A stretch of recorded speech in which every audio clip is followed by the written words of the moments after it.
Hey everyone, this is Bola. I'm the founder and CEO of Clever Girl Finance, and welcome to Clever Girl Finance TV. So do you find yourself feeling like you are always broke? Well, in this video, I'm going to go over some key tips to help you stop that feeling and get out of that space where you feel like you are always broke. If you haven't already gotten a copy of the Clever Girl Finance Roadmap, stay tuned until the end of this video and I'll be telling you just how you can get your hands on your very own copy. The Clever Girl Finance Roadmap is a step-by-step guide to help you as you work on improving your finances and will guide you through 6 key components to create your own financial plan. So let's get into this video.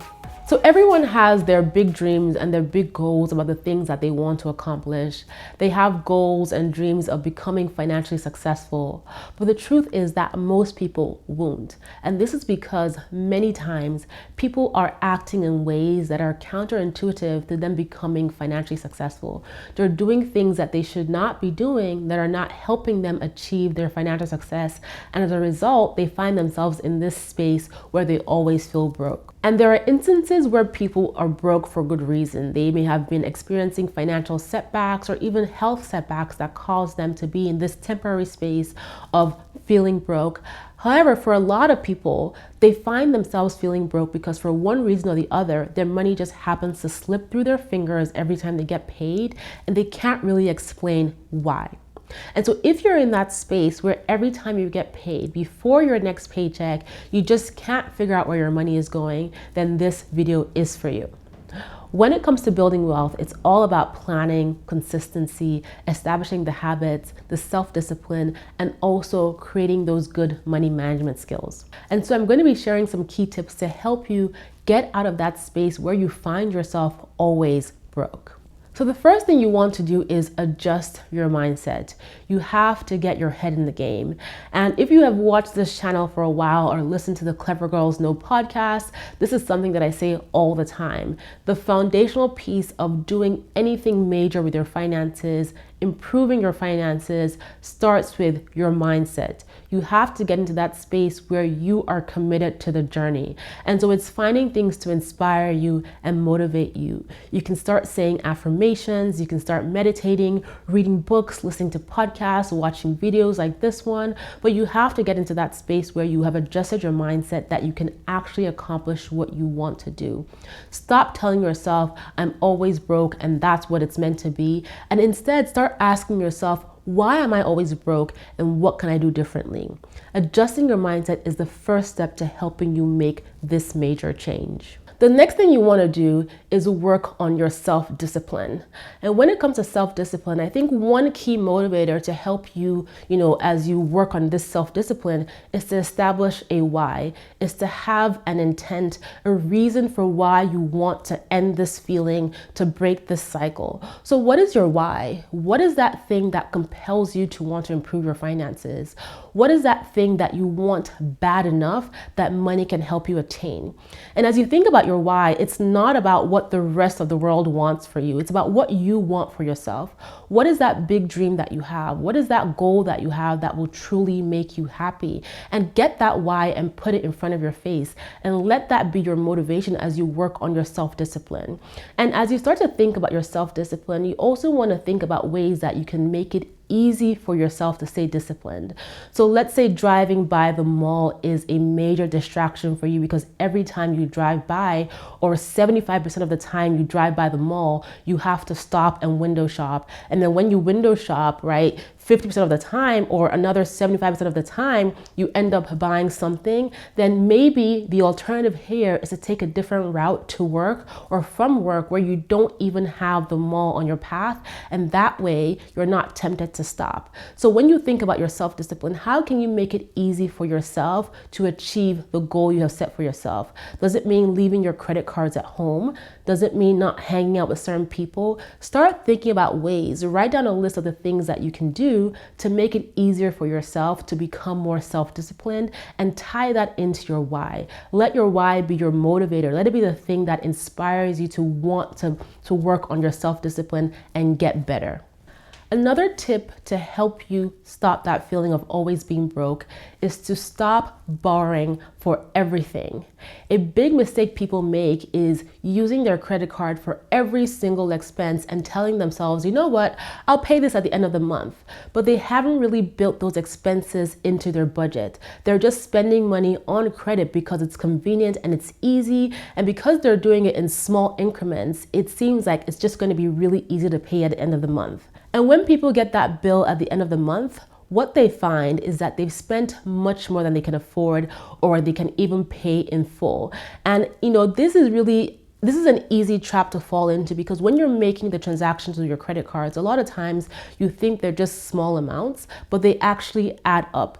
And so that essentially is, by using your credit card for your transactions without having a plan to pay for them in full at the end of the month is essentially you borrowing. It's you borrowing time, right? And that time comes at a cost, and that cost is interest that's compounded on that balance. And so make up your mind that you're going to stop borrowing for everything, and instead you're going to go back to the earlier point I made, where you're going to plan out your expenses in your budget, including your fun money. That's okay. It's okay to go to the dinners. It's okay to spend time with your friends hanging out, but you want to make sure that you accommodate all those things, all that spending in your budget, and you do it in a way that you can afford it. So really, really key tip here to help you stop feeling broke is to stop spending money that you don't have. Stop borrowing on credit for every single thing. Another key tip to help you is to make sure that you have a plan where you're prioritizing paying off your debt. The quicker you can pay off your debt, especially that high interest debt that's costing you a ton of money as a result of interest being compounded, the quicker you can pay off that debt, the sooner you can free up money to put towards your savings, your emergency fund, your long and short-term goals, and other things. And this will help minimize that feeling of always being broke. When you're putting so much money towards debt, a lot of times you can feel really tight. You can feel like there's no room for anything else. And as a result, you feel like you're broke all the time. And so if you make it a focal point of yours to put as much money as you can towards your debt, especially that high interest debt that's costing you the most amount of money, then the sooner you get rid of that debt, the sooner you free up more money to put towards your savings and your other goals. Another key thing that you want to do is to stop putting off savings until you earn more money. This is another really big mistake that so many people make. They tell themselves, well, I'm not making enough money to save, so I'm just going to wait until I get another job, until I get a raise, until I graduate, until I move to a new city, until I get married before I save. This is a big mistake. When it comes to saving, it's really important to establish the habit and the consistency over time. In those early stages of building wealth, it's less about the amount and more about the action, habit, and consistency. I have a video on this channel that I did a while back where I talk about when I was ramping up on saving money, I actually drove all the way to my bank to deposit a single dollar. And for me, it was not about the amount, it was about me trying to stay consistent with the habit of saving frequently every time I got paid. And so stop putting off your savings. Even if you can only save $1, $5, $10 whenever you get paid, you want to build that consistency so that once you start making a lot more money, it becomes second nature for you to save and you're able to ramp up your savings organically without having to overthink it. There are so many people who make tons of money and have zero savings because they haven't built up the habit and consistency to actually save. Another thing you want to do to help you stop feeling so broke is to start investing. If your employer offers a retirement plan that has a match, take advantage of it. If there's an opportunity to contribute to your employer's plan, even if there's no match, you can also still take advantage of it. You can open your own investment accounts and make sure you check out the investment series that I recently did on this channel if you're thinking about how to invest and what it all means. But investing is one way that you can start to bulk up your portfolio, right? And start to have money in the bank. So when you think about feeling broke, you think about the fact that you don't have any money. It's a lack experience, for a lack of better words.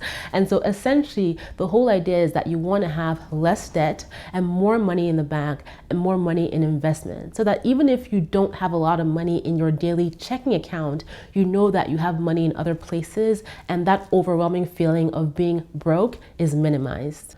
Another key thing is to stop competing with other people. So many people are in debt because they're buying things that they cannot afford to impress people who don't really care. And the truth is, the people that you're trying to impress, they don't really care. So many people are buying stuff to post on Instagram, to share with strangers who don't even know them, who don't care once they swipe past that photo. You may be competing with friends or even family, but the truth is, when they lay their head down in their bed at night, they may think about you for a couple seconds, but they're really focused on their own problems. And so that's what you should be doing. You should be focusing on your own goals, on the things that you want to accomplish. You cannot care what people are going to think about you in this space of you trying to get your finances in order. And you definitely don't want to go broke or find yourself in tons of debt trying to compete with or impress people who don't really care at all. And then finally, you need to stop being scared. I think a lot of people get into this space where it's like, I have no money, I have all this debt, I feel like I'm always broke, and they sort of accept it. They hate the idea of always being broke, of not having any money, but they get comfortable with it and they accept it. And they just stay in this space where all they do is complain about what they don't have and what they can't do, and they don't take any action. And a lot of times people do this because they are scared. They don't want to step out of their comfort zone.